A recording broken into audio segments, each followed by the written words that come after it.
News MLA కార్యాలయంలో media సమావేశం నిర్వహించారు.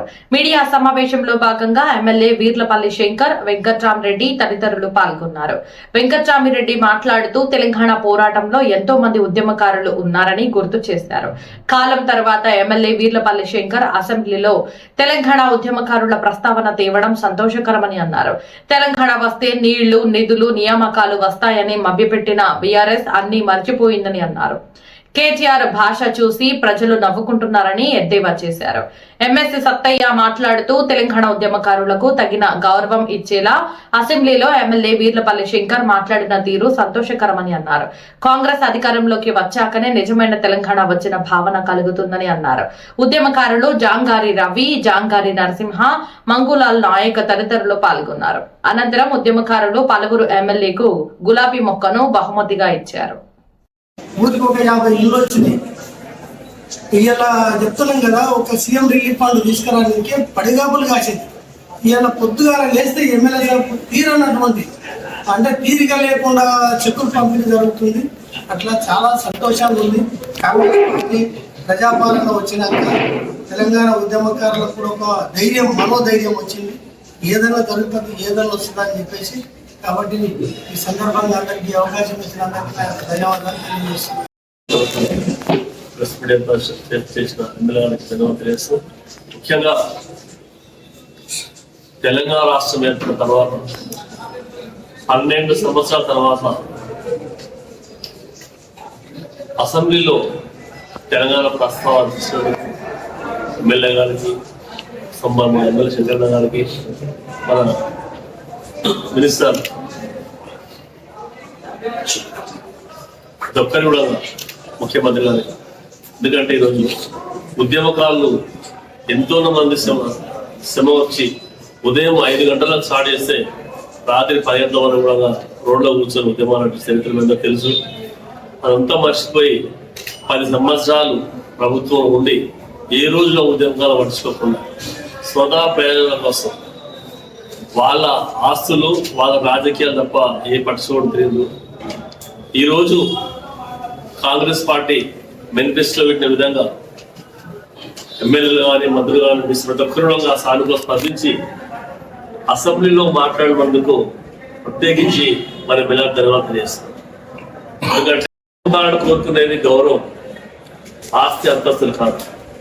ఆ గౌరవం 10 సంవత్సరాలు వెళ్ళిన పార్టీలో దక్కలేదు. కాబట్టి ఈరోజు కాంగ్రెస్ పార్టీలో ఉద్యమకారులకు ఒక అసెంబ్లీ అంటే మన రాష్ట్రానికి దేవాలయం ప్రాంతం. కాబట్టి ఆ పరిధిలో మన ఉద్యమకాలను ప్రస్తావించి ఉద్యమకాలు న్యాయం చేయాలని మాట్లాడేది ప్రతి ఒక్కరి కూడా పేరు ధన్యవాదాలు తెలియజేస్తున్నాం. అదేవిధంగా ఈరోజు ఏదైతే తెలంగాణ రాష్ట్రం వస్తే అన్ని విధాలా బాగుపడతాం, అన్ని రకాలు చేస్తాం, నీళ్లు, నిధులు, నియామకాలని మాట్లాడుతున్నాం. ఈరోజు నిధులు ఎండిపోయినాయో, నీళ్ళు ఎండిపోతున్నాయి, ఉద్యోగాలు అంతా తెలిసి ఇవన్నీ పక్కెట్టుకుని స్వతహాగా నీళ్ళ మీద ద్రోహం చేసింది ఈరోజు టీఆర్ఎస్. వాళ్ళ రాజకీయాలు దేశంలో తిప్పాలి అని ఒక సంకల్పంతో తెలంగాణ రాష్ట్రాన్ని ఆంధ్రకు, మహారాష్ట్రకు, ఛత్తీస్గఢ్కు, కర్ణాటకకు ఇష్టం వచ్చినట్టుగా కృష్ణానదిలో, గోదావరి నదిలో వాళ్ళ ఒప్పందాలు చేసుకొని ఈరోజు మరీ బాగా ఎమ్మెల్యే అందరూ కట్టగట్టుకుని కృష్ణానదికి మళ్ళీ వరుసమైంది మన తీర్థయాత్ర. ఆ రోజు నాడు కృష్ణానది మీద ఆంధ్ర ముఖ్యమంత్రితో ఒప్పందం అనేటప్పుడు మరి ఎమ్మెల్యేతో లేరా ఆయన మరింత ఈరోజు కర్ణాటక పేరు కృష్ణానది కోసము మరి ఆ రోజు ఎక్కడ పోయింది మరి ఒప్పందం అన్నప్పుడు. నీళ్లు తెలంగాణ ప్రాంతంలో అత్యధికంగా వెనుకబడిన ప్రాంతం మన పాలమూరు జిల్లా. ఆ రోజు మరి పాలమూరు జిల్లా ఎమ్మెల్యేలు ఆ రోజు 14 తెలంగాణ మంది టీఆర్ఎస్ ఎమ్మెల్యేలు ఉన్నారు. మరి ఆ రోజు ఏమైంది? ఈరోజు ఓడిపోయిన తర్వాత మరి ఈరోజు గౌరవ ముఖ్యమంత్రి గారు కృష్ణానది మీద పవర్ ప్లాంట్ చేస్తుంటే అసెంబ్లీలో ఉండకుండా పారిపోయి ఇక్కడ మళ్ళీ నదలపడటం అనేది ఇప్పుడు మళ్ళీ రాజకీయం తప్ప తెలంగాణ ప్రజల సోయలేదు. మీకు అది గమనించుకోవాలి. దృఢంగా ఇంకొకటి ఏంటంటే రాష్ట్రం వస్తే మనది అన్ని బాగుంటుంది అని ఆలోచిస్తూనే మీరే ఒక గౌరవ స్థానంలో ఉండి 10 సంవత్సరాలు 9 సంవత్సరాలు మంత్రిగా చేసి ముఖ్యమంత్రిగా చేసి ఈరోజు ఒక మాజీ మంత్రి గారు కేటీఆర్ గారు భాష వస్తుంటే అందరూ నవ్వుకుంటున్నారు. ఒక ముఖ్యమంత్రిని మాటలు అంటే ఒక ముఖ్యమంత్రి తిడితే అది రాష్ట్ర ప్రజలు తిట్టినట్టే అని భావించుకోవాలి. అంటే అందరికీ ఆయనే బాస్ కాబట్టి నువ్వు అందరు తిట్టినట్టే, ఒక ముఖ్యమంత్రి తిట్టడం కాదు. భాష మార్చుకుని ప్రవర్తిస్తే బాగుంటుందని హెచ్చరిస్తున్నాను.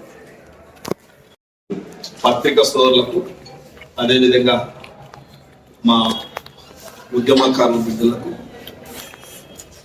నమస్కారాలు. ఈరోజు రాష్ట్రంలో ప్రజలు రాజకీయాల గురించి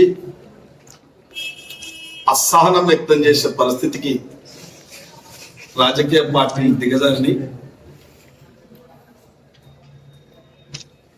తెలంగాణ రాష్ట్ర ప్రజలందరూ గమనిస్తా ఉన్నారు. ముఖ్యంగా ఒక పార్టీ ఉద్యమ పార్టీ అని చెప్పి భవిష్యత్తులో ఉద్యమం అంటే ఎవరు సహకరించలేని పరిస్థితికి ప్రజలకు అవసరం ఉన్నప్పుడు, ప్రభుత్వాలు తప్పు చేసినప్పుడు, పార్టీలు తప్పు చేసినప్పుడు ప్రజాస్వామ్య వ్యవస్థలో ప్రజలకు అవసరం ఉన్న సమస్య మీద ఉద్యమాలు వస్తూ ఉంటాయి. ముఖ్యంగా భారతదేశంలో ఎన్నో రాష్ట్రాలలో ఎన్నో ఉద్యమాలు వచ్చినాయి. ఆ ఉద్యమాలు నిస్వార్థపరంగా వచ్చిన ఉద్యమాలు, ప్రజల కోరిక నెరవేర్చే ఉద్యమాలు. తెలంగాణ రాష్ట్రం కూడా 1969 నుంచి కూడా తెలంగాణ రాష్ట్రం అన్ని విధాలు సామాజికంగా, ఆర్థికంగా, విద్యాపరంగా, నిధుల పరంగా, రాజకీయ పరంగా వివక్షతకు గురైన ప్రాంతం తెలంగాణ ప్రాంతం అని దాదాపు 1969 కూడా ఒక బీజం వేసి తెలంగాణ ప్రత్యేక తెలంగాణ కావాలని చెప్పి కూడా ఆ రోజు నుంచి కూడా ఉద్యమం నేపథ్యం నడిచింది. ఎంతో మంది దీంట్లో అమరులైనరు. 1994-95 తర్వాత తెలుగుదేశం పార్టీ ఉమ్మడి ఆంధ్రప్రదేశ్కు చంద్రబాబు నాయుడు ముఖ్యమంత్రిగా ఉన్నప్పుడు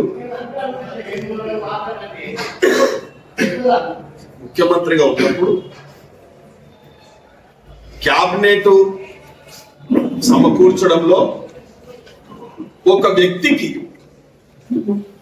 వ్యక్తికి ఒక స్వార్థపరునికి సరి అయిన ప్రాతినిధ్యం లభించలేదని చెప్పి ఆ యొక్క పార్టీ నుంచి బయటకు వచ్చి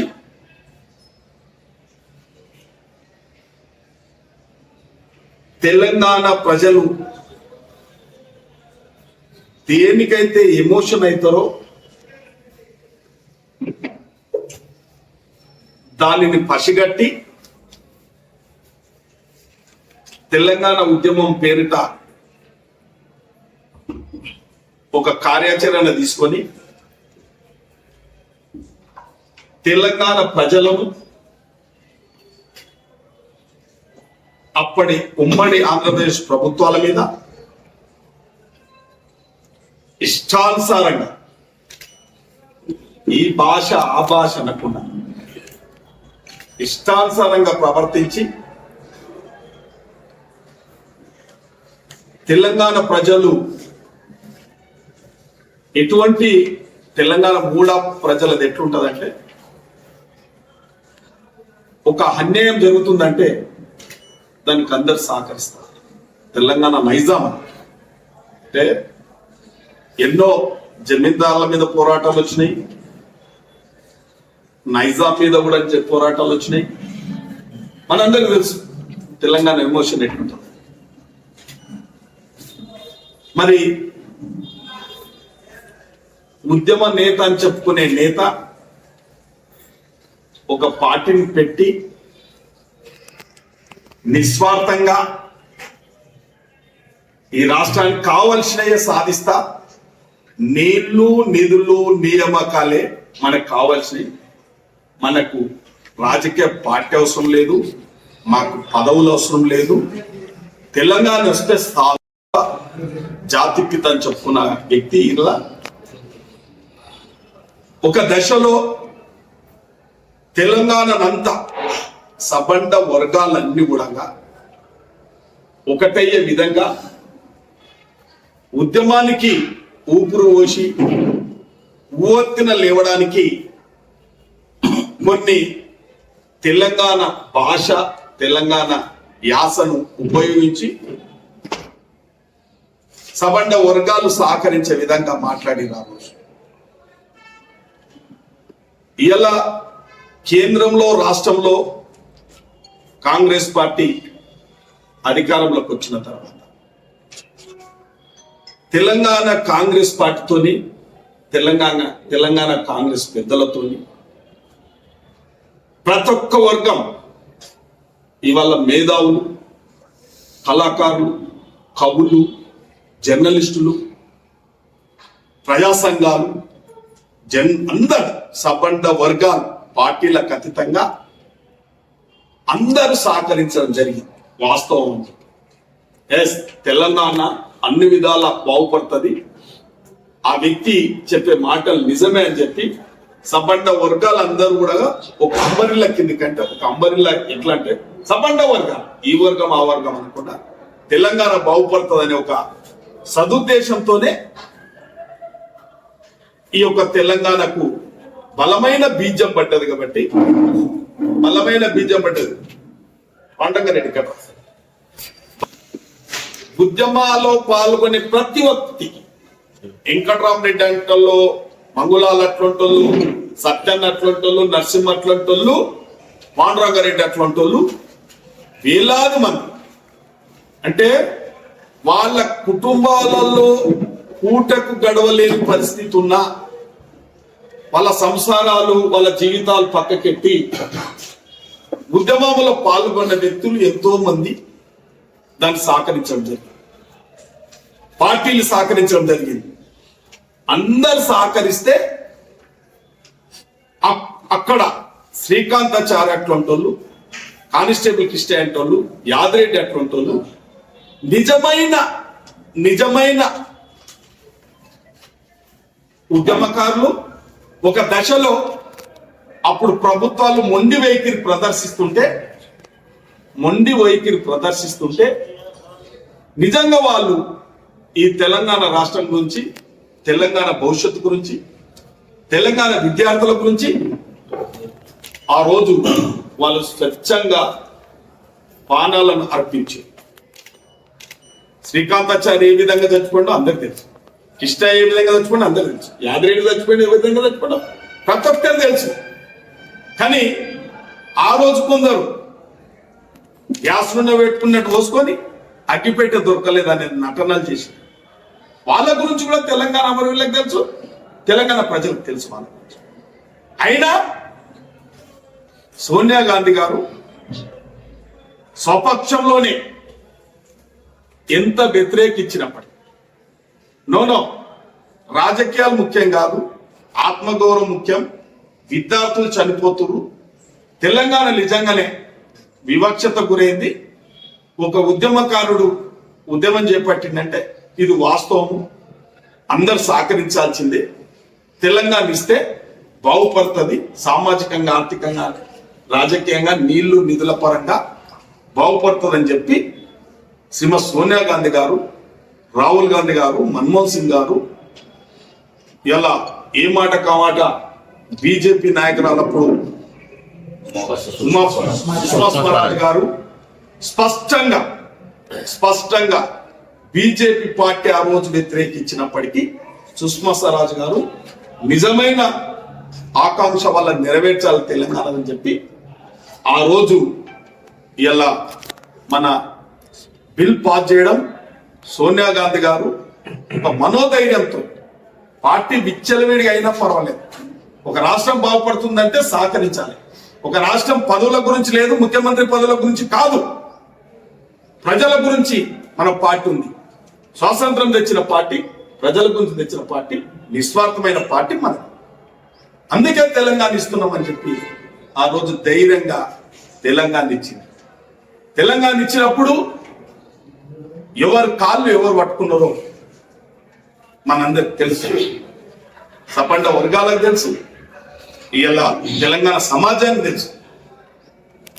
కానీ ఒక అవకాశం, ప్రజలు, ప్రజాస్వామ్యం ఆ రోజు ఏం మాట్లాడి తెలంగాణ ఇస్తే ఇలా ఒక సామాజిక వర్గం, దళిత సామాజిక వర్గం, అట్టడుగు స్థాయిలో ఉన్న సామాజిక వర్గానికి ముఖ్యమంత్రి పదవి ఇస్తా, నేను కాపల కుక్కలు లాక్కుంటా అన్నది ఎవరు? ప్రజలు సహకరించినాక ఇవాళ నువ్వు కొందరిని తొత్తులుగా మార్చుకొని నేనైతేనే ఈ రాష్ట్రం బంగారు రాష్ట్రం అయిపోతే బంగారు తెలంగాణ చేస్తా అని చెప్పింది ఎవరు? రాజకీయ వ్యభిచారాలు చేస్తున్నది ఎవరు? దళితులు ముఖ్యమంత్రి చేస్తానని మోసం చేసింది ఎవరు? ఉద్యమకారులకు గౌరవించింది ఎవరు? ఉద్యమకారుల కుటుంబాలను పట్టించుకుంది ఎవరు? ఇలా మీరు తెలంగాణ రాష్ట్రాన్ని మోసం చేస్తూ, తెలంగాణ ప్రజలను మోసం చేస్తూ, మీరు చీకటి ఒప్పందాలు, చీకటి రహస్యాలు, మేము నిజమైన ఉద్యమకారులమని చెప్పుకున్న కుటుంబం ఎంత ఎలా ప్రపంచంలో ఫ్రెంచ్ విప్లవం వచ్చింది, ఎందుకు వచ్చింది? ప్రభుత్వాలు పనిచేయాలి దేశం వల్ల అని చెప్పిండే తప్ప ఏ పదవి కాంక్షలే, ఏ పదవి కూడా మహాత్మా గాంధీ తీసుకోండి. ఆయన జాతి పిత అంటే రాజకీయ నేపథ్యం లేని కుటుంబాలని ఎలా మనం జ్యోతిరావు పూలేని ఎందుకు జాతి పిత, సుభాష్ చంద్రబోస్ ఎందుకు అంటున్నాం, ఇవాళ వివేకానంద ఎందుకు అంటున్నాం అంటే వాళ్ళు ఒక సామాజిక న్యాయం జరగాలి ఈ దేశంలో అని పోరాటం చేసిన వాళ్ళు. నా కుటుంబానికి రాజకీయం కావాలి, నేనున్నంత సేపు ముఖ్యమంత్రి ఉండాలి, నేనైనాక నా కొడుకు ముఖ్యమంత్రి ఉండాలి, నా మన్మడు ముఖ్యమంత్రి ఉండాలి అన్నట్టులను జాతిపిత అంటారా? సిగ్గుసేటు ఆ మాట మాట్లాడతాయి. కాబట్టి ఇలా ప్రజలు అందుకే మీ వివాద శైలి, మీ నీతి మాలిన రాజకీయాలు తెలంగాణ వచ్చిన తర్వాత గ్రామ స్థాయి నుంచి రాష్ట్ర స్థాయి దాకా దోపిడీ జరిగిందా, తెలంగాణ ఎందుకు తెచ్చుకున్నాం అనేది ఇలా ఇటువంటి ఉద్యమకారులంతా మదన పడుతున్నారు. వేలాది మంది ఉద్యమకారులు ఇలా వాళ్ళ గౌరవం దక్కక, వాళ్ళకి రాజకీయ ప్రాధాన్యత లేక, వాళ్ళ నానటోళ్ళు లేక ఎంతో మంది అమరులు క్షీణిస్తూ మదన పడుతూ వాళ్ళు కూడా చనిపోయినారు. ఇవాళ నీకు 10 సంవత్సరాలు తెలంగాణ బాగుపరుస్తామని చెప్తే 2 సార్లు అధికారం కల్పిస్తే నీ కుటుంబ భోగభాగ్యాలు, మీ యొక్క బంధువులు, మీ అనుచరులు ఏ విధంగా ఈ రాష్ట్రాన్ని పరిపాలించారో ఎవరి స్థాయిలో వాళ్ళకి తెలుసు.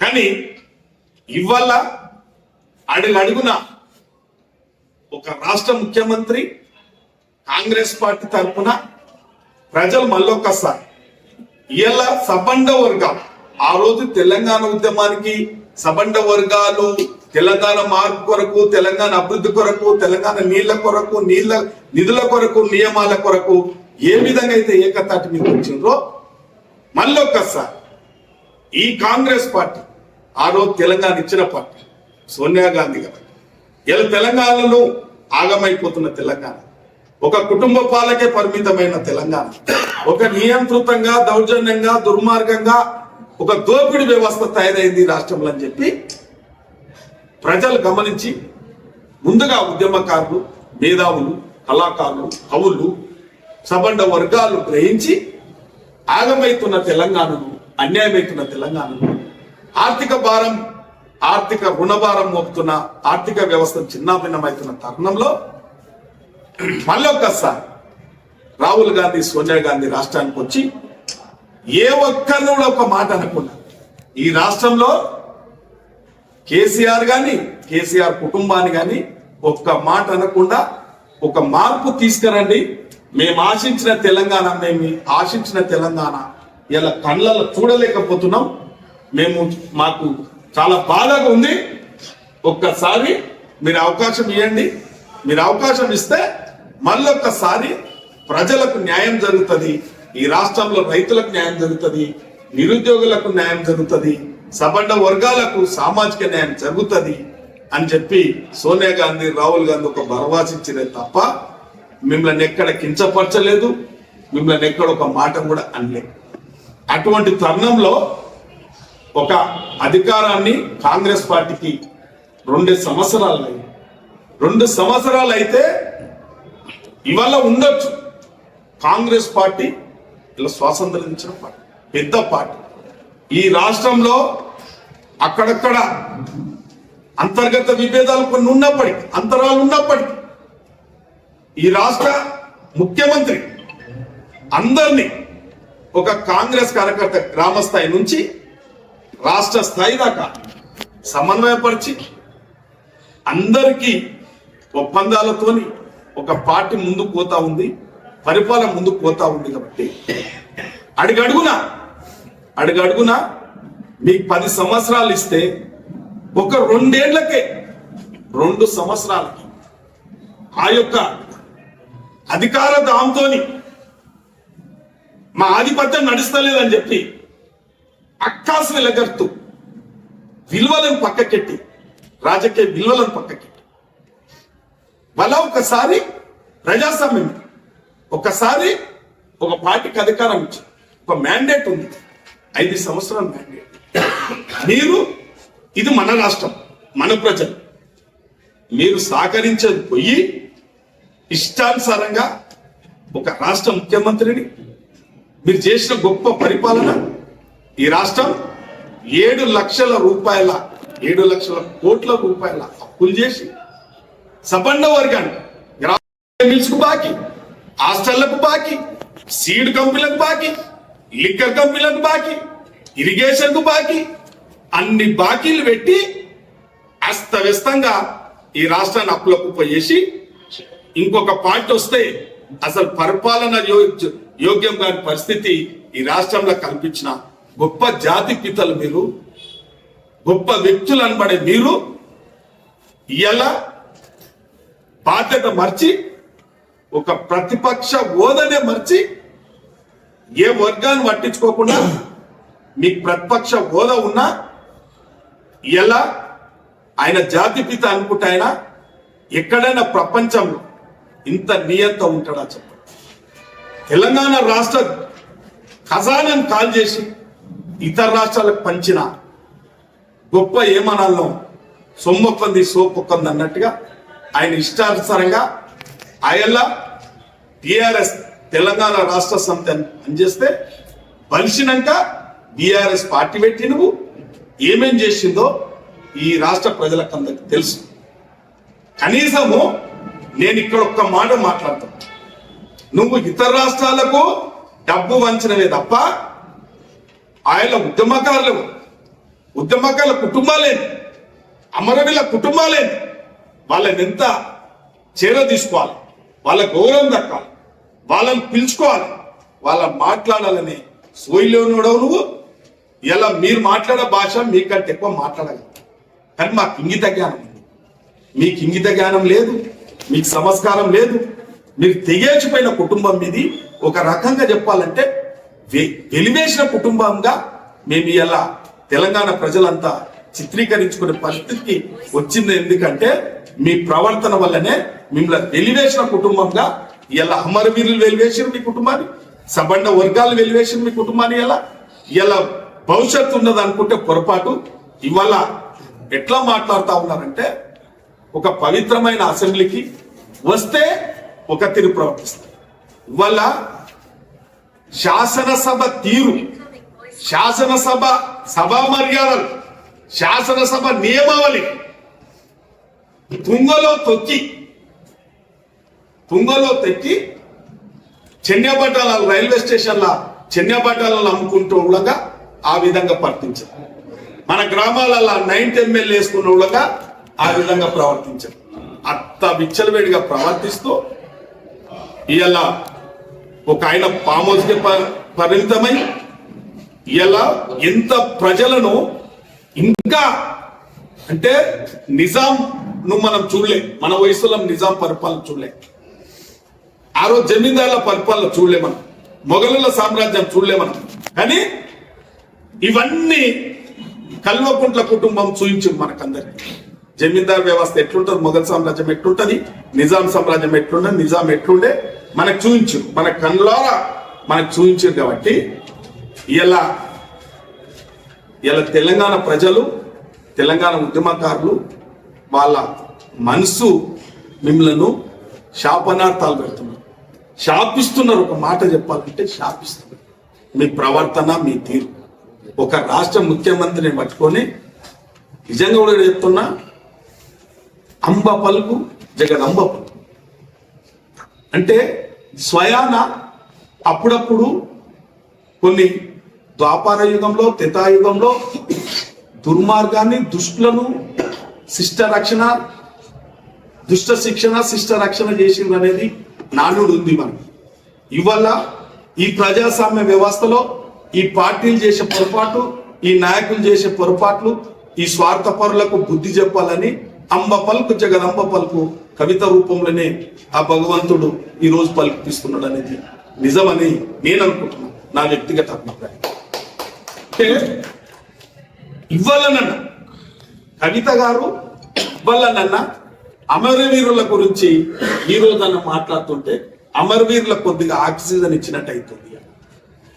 అంటే వాళ్ళు చేసిన దుర్మార్గాలు, వాళ్ళు చేసిన అన్యాయాలు, వాళ్ళు జరిగిన చీకటి ఒప్పందాలు, ఈ రాష్ట్రాన్ని ఎట్లా పట్టి పీడించురు, ఎంత దోసుకున్నారు, ఎంత దాచుకున్నారు, రాజకీయంగా ఎంత అవమానపరిచారు, ఈ రాష్ట్రాన్ని ఏ విధంగా దాచుకున్నారు అనేది ఇలా కవిత రూపంలో చెప్తున్నారంటే ఇలా సపండ వర్గాలు కూడా ఇలా ప్రతి ఒక్కరు కూడా